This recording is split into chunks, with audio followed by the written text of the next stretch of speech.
last Friday, we had the campus outreach. So, in Arellano and Maceda, thank God for this. And what we did is that we engaged some of the students and we gave them starter pack. So, ano lang po yun, pencil case, tapos may ball pen, may bookmarks. And then we engaged to them with the goal of preaching the gospel. So, the good thing is, there is 53 students who accepted Jesus Christ as their personal Lord and Savior. Can we give God a praise for that? Sige po. The Bible says na kapag merong isang taong nagbalik sa Panginoon, the heaven is rejoicing. And church, this is not just one. But these are 53 students. These are 53 souls. These are 53 soon-to-be parents. These are 53 young people who will be the future leaders of our nation.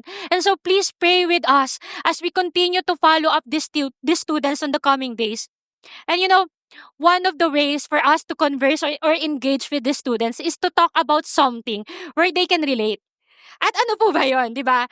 Siyempre, about love, di ba? Pag tinanong mo yung mga yan, in love ka ba ngayon? Sasagot agad yung mga yan, di ba? Or kaya pag tinanong mo yan, sinong crush mo?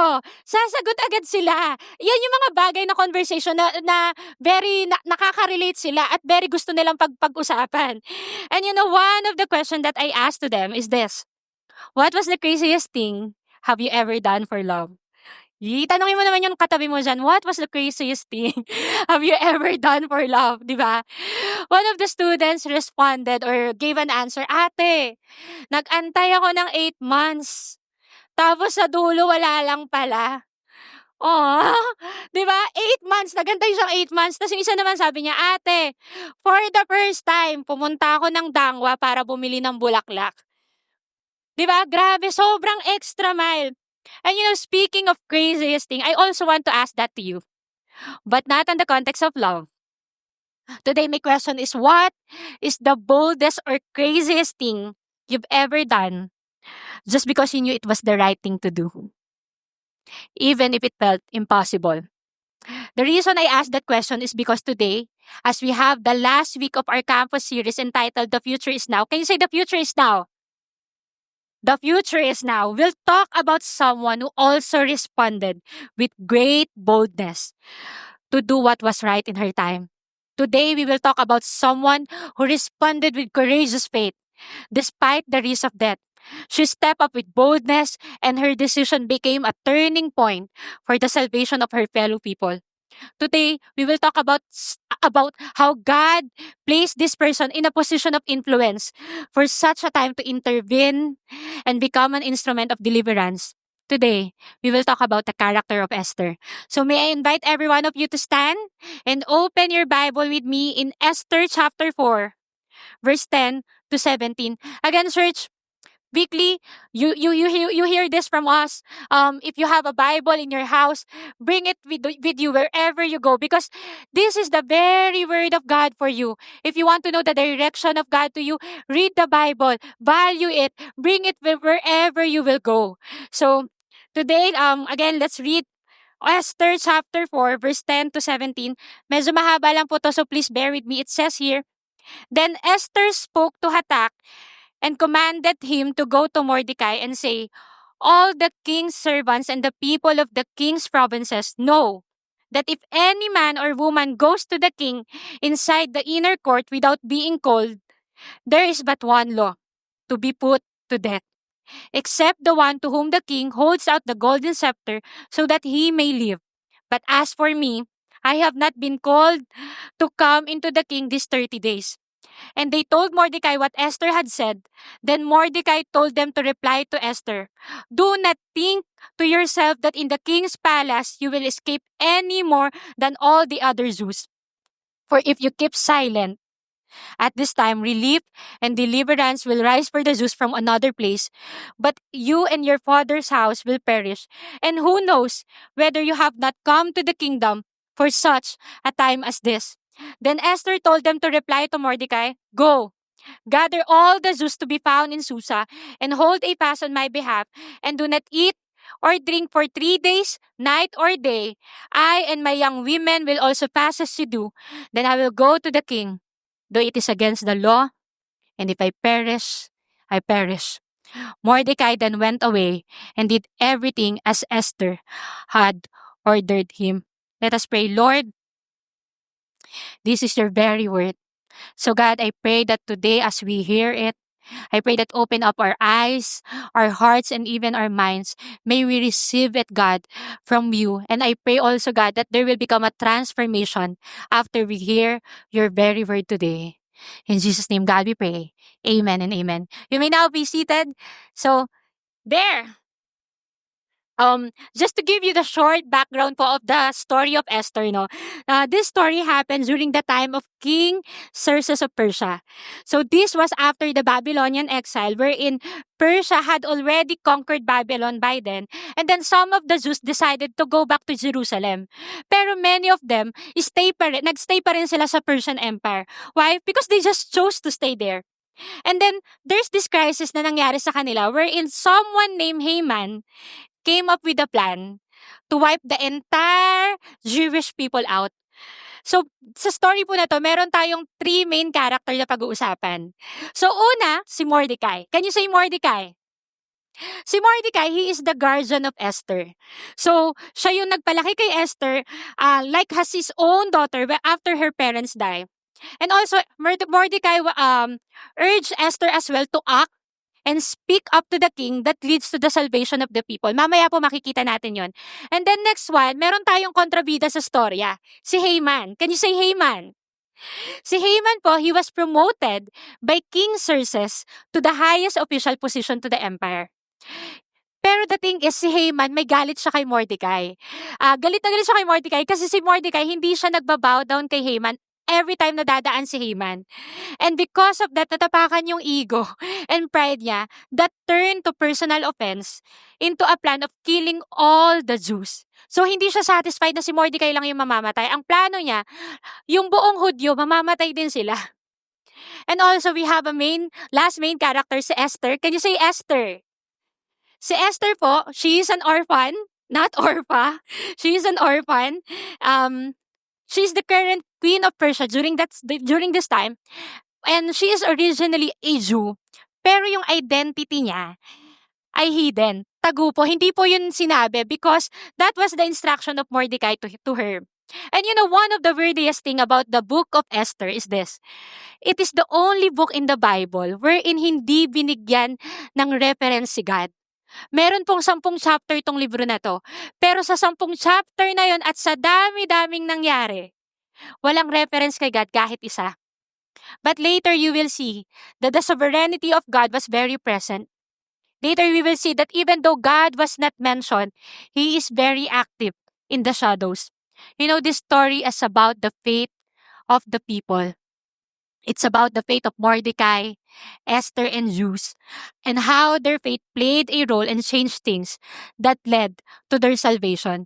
So 3 things po that I want to share with you about faith and about this story. So if you have your phone with you, you can take down your notes, or if you have your ball pen, notebook, this is my first point. Faith doesn't ignore the reality of suffering, but it leads us to depend on God in the midst of it. It says in Esther chapter 4 verse 3, and in every province, wherever the king's command and his decree reached, there was a great mourning among the Jews with fasting and weeping and lamenting, and many of them lay in sackcloth and ashes. Esther 4 verse 16 also says, Go, gather all the Jews to be found in Susa, and hold a fast on my behalf, and do not eat or drink for 3 days, night or day. I and my young women will also fast as you do. You know, again, the situation here is merong crisis kasi gusto silang ipapatay ni Haman. And this is the response of the Jews. They fast, they weep, they lament publicly, they even wear sackcloth. Ano pong ibig sabihin nito? Ano bang ibig sabihin ng mga pinagagawa nila? This signifies a unified response to the existential threat. We know this. Fasting is often associated with seeking God's favor for intervention, as seen in other biblical instances. Di ba po, nung time na pumunta si Jonah sa Nineveh, tapos sinabi niya yung message ni God, natakot yung mga taga Nineveh, tapos nag-fast sila eh. Kasi alam nilang mamamatay sila, di ba? And it shows grief and repentance. So ayun po yung ibig sabihin ng fasting. Weeping and lamenting are outward expression of inner desperation. A deep spiritual response seeking divine mercy and intervention in a time of crisis.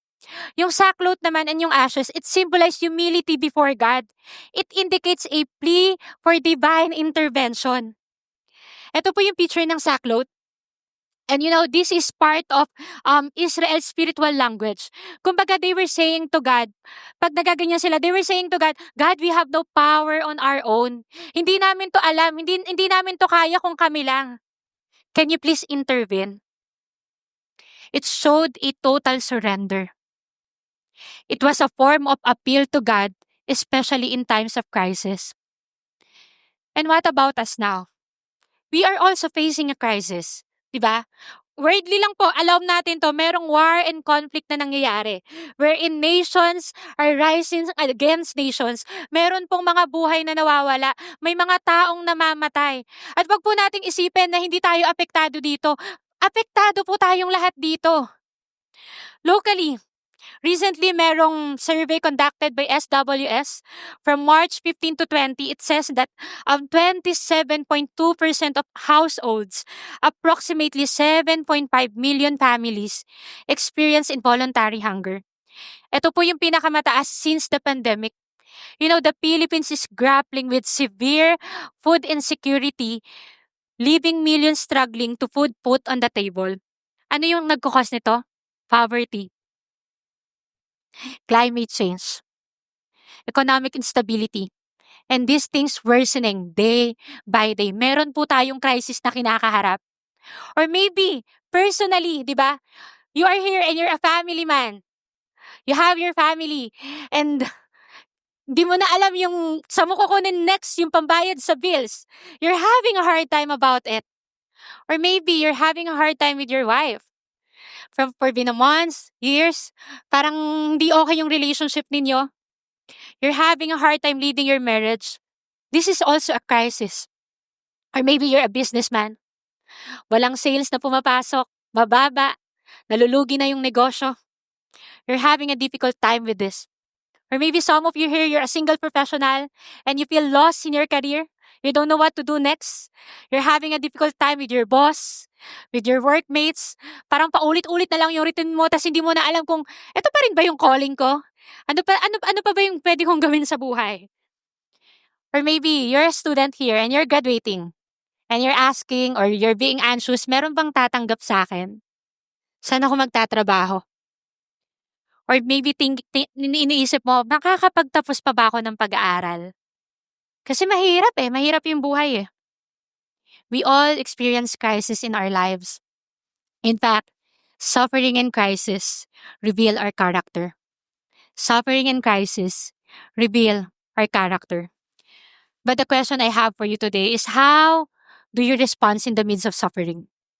When things gets messy, when things gets blurry and hopeless, where do we go first? Do we come to God like Mordecai and Esther? And like the other Jews, with a humble heart and desperation? Kapag may problema ba, anong una natin ginagawa? Nagko-compute na ba tayo agad? Inaaral na ba natin paano natin susolusyonan yung problema? Or do you come before the Lord to pray, to fast, to surrender, and to ask God, Lord, can you rescue me from where I am right now? Lord, can you intervene? Again, faith doesn't ignore the reality of suffering, but it leads us to depend on God in the midst of it. I hope and pray, church, that whatever season you are in right now, maybe you are in the crisis or wala ka doon, but when the time of crisis came, the first response that you and I have will come and surrender to God. To come and surrender to God. My second point is this: faith leads us to trust in God's unseen plan. Faith leads us to trust in God's unseen plan. It says in Esther chapter 4 verse 14, "For if you keep silent at this time, relief and deliverance will rise for the Jews from another place, but you and your father's house will perish. And who knows whether you have not come to the kingdom for such a time as this." One of the things I observe in this passage is this: Mordecai knew that deliverance will happen. Alam niyang isisave sila eh. Alam niyang masisave sila. And this text reflects a strong belief in Mordecai in God's providence. Again, this text reflects a strong belief of Mordecai in God's providence.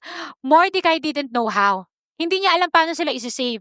But he had faith that God's hand would move and he is sovereign to deliver his people as seen before. Mordecai's faith is something bigger. That he believes God will save his people one way or another. Kumbaga sinasabi niya dito kay Esther, even if you don't act, deliverance will happen. Pero at the same time, sina-challenge niya rin dito sa Esther. Sinasabi niya kay Esther to see her position as part of God's plan. Again, Esther was afraid at first. Actually, hindi ko rin siya masisisi eh.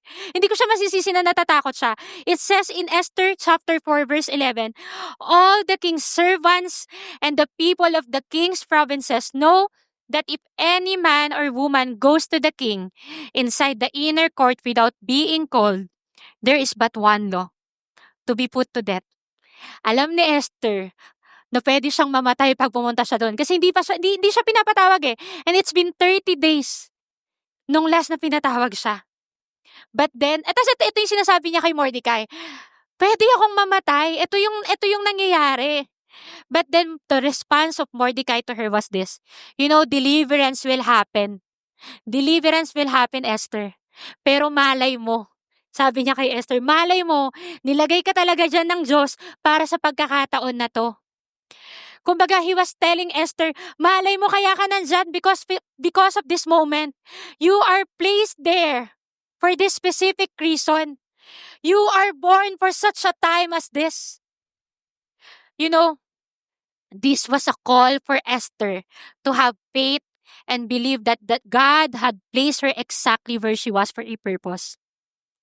And same thing with us today. Maybe you are asking, bakit ba ako nandito sa trabaho ko na to ngayon? Hindi naman to yung gusto ko. Hindi naman to yung pangarap ko. Napapagod na ako. Hindi ko na alam yung gagawin ko sa buhay ko dito. But maybe, God is telling you right now, like Esther, you are there for such a time as this. May ginagawa si God sa buhay mo at kung nasan ka man ngayon. You are born for such a time as this to preach the good news to your workmates. If you're a supervisor ka for a reason. Maybe you're a teacher here or a school admin. Nandyan ka for such a time as this so that the students there na hawak mo, makilala nila si Jesus. So that you can influence them to do what is right, to fear the Lord, to love God. Or maybe you are here, you're a student, tapos hindi naman yung school na meron ka ngayon, hindi yan yung dream school mo. Diba? You have another dream school, pero diyan ka nilagay ni God. Naiinis ka na sa mga kaklase mo ngayon. But God is telling you today, you are born for such a time as this. So that the classmates that you have will know me. You may not know what God is up to or what He is doing in your life right now. But know that God is doing something great for you. You are just in the middle of the story. Hindi po to yung end ng story mo. I don't know who you are, right? I don't know ano nangyayari sa buhay mo ngayon, but you are in the middle of the story. Your current position now is part of God's mission. Your current position now is part of God's mission. Kapatid, hindi mo naman pinagplanuhan kung nasan ka ngayon. Diyos yung naglagay sa'yo sa posisyon mo. Kaya pwede kang magtiwala dahil si Lord ang kasama mo. Pwede mo bang sabihin yan sa katabi mo? Pwede kang magtiwala dahil si Lord ang kasama mo. Come on. For the next generation, how does this look like? Maybe some of you here, to the students, you are the only one na Christian follower ni Jesus sa campus mo. But you know this. Hear this one. Know that it takes one voice, like Esther, to influence and change the world. It takes only one voice, like Esther, to influence and change the world. Ano naman kung mag-isa ka dyan? God can use you in the majority of the people to bring the salvation to the students. You can change the campus because again, it takes only one voice, like Esther, to influence and change the world. My last point is this. Faith help us recognize God's calling in our lives. Faith help us recognize God's calling in our lives. It says in Esther chapter 4, verse 15 to 17, Then Esther told them to reply to Mordecai, Go, gather all the Jews to be found in Susa, and hold a fast on my behalf, and do not eat or drink for 3 days, night or day. I and my young women will also fast as you do. Then I will go to the king, though it is against the law, and if I perish, I perish. Mordecai then went away and did everything as Esther had ordered him.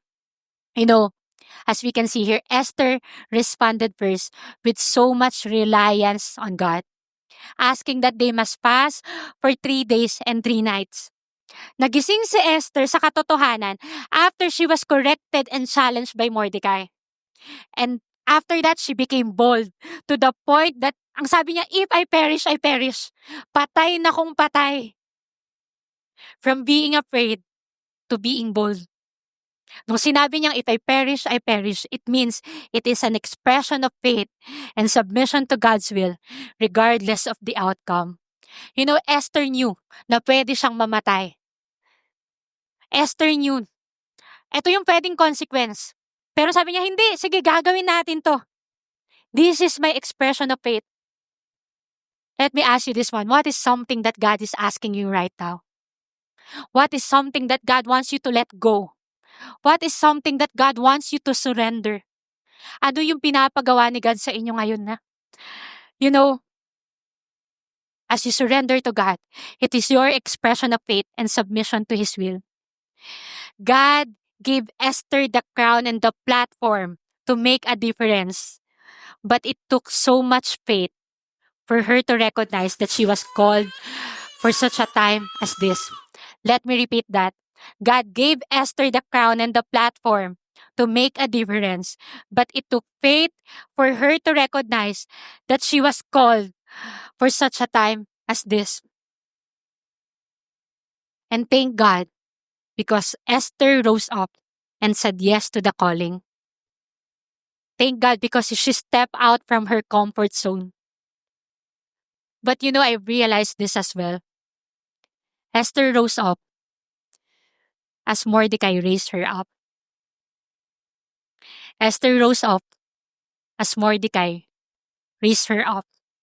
Esther stood and spoke up because Mordecai helped her discern that her placement was to fulfill God's purpose for such a time as this. Esther stood and spoke up because Mordecai helped her discern that her placement was to fulfill God's purpose for such a time as this. Kumbaga, may Esther na nag-rise up kasi may Mordecai na nag-rise up. Let me repeat that. May Esther na nag-rise up kasi may Mordecai na nag-rise up. Church, the next generation will rise up and take their place if we, the current generation, will raise them up for God. The next generation will rise up and take their place, answer their calling, if we, the current generation, will raise them up for God. But the question is, anong ginagawa natin? Allow me to talk to two generation, the Mordecai and the Esther. For the 26 and above, you are the Mordecai of this generation. And my question for you is this. Who are the Esthers of your life na binigay ni God sa inyo? Sino yung mga Esther ni God? Sino yung mga Esther na binigay ni God sa inyo? For the parents, syempre, ito na yung mga anak nyo, di ba? But for the rest of us, maybe you're a teacher, mga estudyante mo, you're a boss, mayroon kang subordinates. Who are the people? Yes, you can influence the people around you But my question is this.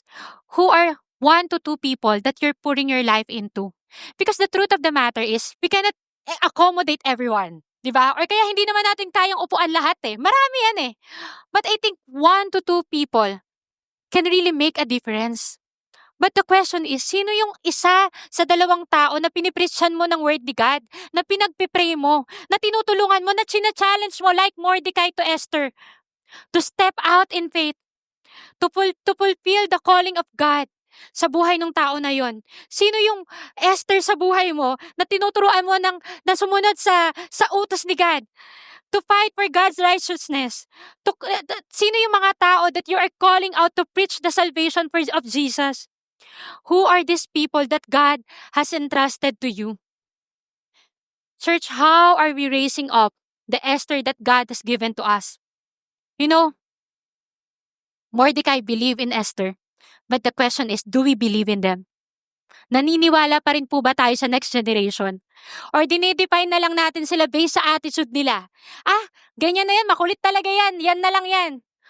Do we believe in them? Do we see them beyond of their situation right now?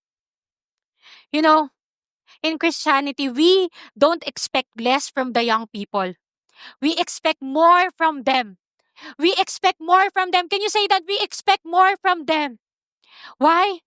Because God expects more from them. Hindi po natin sila minamaliit. Why? Because God expects more from them. God expects more from them. God has a purpose for them. But the question is, do we still believe in them? Do we still challenge them to answer God's call in their life? Are we teaching them to step out in faith and their comfort zone to preach the gospel? Do we help them fulfill kung ano yung purpose ni God sa buhay nila? To the current generation, to the Mordecai, we have a part to play. Let's believe in the young people. Let's challenge the young generation to live for God and the calling of God in their lives. And to the Esthers, the 25 envelope, I'm talking to you right now. Who are your Mordecais? The parents that you have the authority na binigay sa inyo ni God, do you still listen to the Mordecai that God gave to you?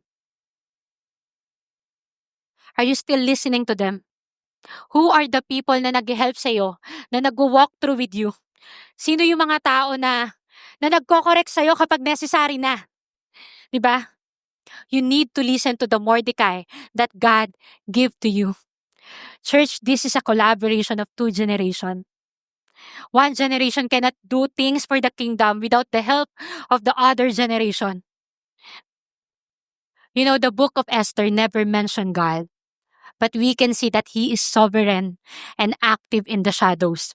The idea of the right time, the idea of the right place, the idea of the right person repeats throughout the book. Diba?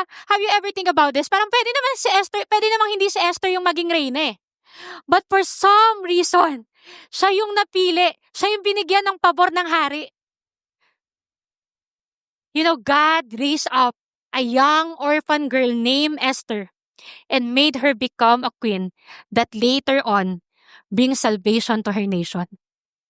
And if God can raise up a young orphan girl to bring salvation to the nation, He can surely raise you up as well from obscurity. God can put you in the rooms, give you crown and position so that you can be the voice of God in your generation and to the next generation. Pwede rin pong gawin ni God yun sa inyo. Hindi po yun natapos kay Esther lang. Allow me to end by sharing a personal story of mine. I first attended youth service 10 years ago when I was a high school student. Actually, I was not a true Christian back then or a follower of Jesus. But I do know Jesus. Kilala ko po siya, alam ko yung ginawa niya. But the thing is, wala siyang effect sa akin. Parang alam ko lang siya. It's just a knowledge. And then I attended youth service sa Victory Caloocan po. And then after that, someone approached me and had a conversation with me. Her name is Ate Ina. So I have a picture here. So nene pa po ako dyan. So this is Ate Ina. She's the one who approached me. And then, you know, this person preached the gospel to me. This person, she invited me to her victory group. And then she patiently meets me, do one-to-one with me, pray for me and teach me to follow Jesus. She even introduced me to Lifebox. Hindi pa po yun Every Nation Campus dati. Lifebox pa po yun. And then, there I encountered people. Naging kaibigan ko hanggang ngayon po, mga kaibigan ko pa rin. And some of the missionaries as well who helped me in my personal relationship with God. And those two people were Ate Trish and Kuya Marner. So, may picture din po ako, these two people as well, together with Ate Ina. I could say that they are my Mordecai. These three people played a special role in my relationship with God. Even though I was a high school student that time, these people intentionally journeyed with me, know my story. They teach me to follow Jesus. They believe in me. Actually, hindi lang sa akin eh. Pero marami pa pong mga high school student din na kasama ko nun, na naniwala sila, na journey talaga nila. Imagine we were just a high school student during that time. And then, one day, these three people challenged me. Like Mordecai to Esther, they challenged me to step out of my comfort zone. That is why our picture po, our very high, first high school sem ender. Mga nene pa po kami noon. And like what I said, they challenged me, they challenged us, like Mordecai to Esther, to step out in our comfort zone and preach the gospel. And at first, I was afraid. Katulad ni Esther, di ko alam paano ba yan gagawin. But these three people continuously believe in me. Until one day, after months of praying, after months of conversation, journeying with me, by the grace of God, like Esther, I was able to step out of my comfort zone and said yes to the calling and said yes to the challenge of preaching the gospel to my classmates. During this time po, I was given a privilege to serve in my campus as a Supreme Student Government President. And what I did was that time is that I maximized the opportunity and influence. So, ini-invite ko yung mga friends ko from Lifebox to go to my campus every Saturday kasi medyo weird po yung schedule namin eh. Pag Saturday may pasok, ay yung mga kaibigan ko, wala naman silang pasok ng Saturday. And what we did was this. We preached the gospel room to room. So, kinausap ko po yung mga teachers na ka-close ko, "Ma'am, can you give me 5 to 10 minutes? We're just gonna share something lang sa mga estudyante." And then like Esther, nagkaroon po ng favor. Binigyan kami ng opportunity ng mga teacher and then we preached the gospel to the students. They accepted Jesus Christ in their life. And looking back, I am grateful that I have 3 Mordecais when I was a high school student. People who believe in me. Yung nagawa po namin, we were not able to do that because of our strength. Hindi po, it's because of the grace of God and because of the people that He used. Thank God because He gave me Ate Ina, Ate Trish, and Kuya Marner. Those people journey with me and challenge me, like Mordecai to Esther, to bring good news to the people. And years later, I was given an opportunity and privilege to journey with some of the students. Some of them are graduating now. Kasi meet ko po sila, high school pa lang sila. Pero yung iba sa kanila, nagtatrabaho na in the corporate. And they still follow Jesus. They still honor God.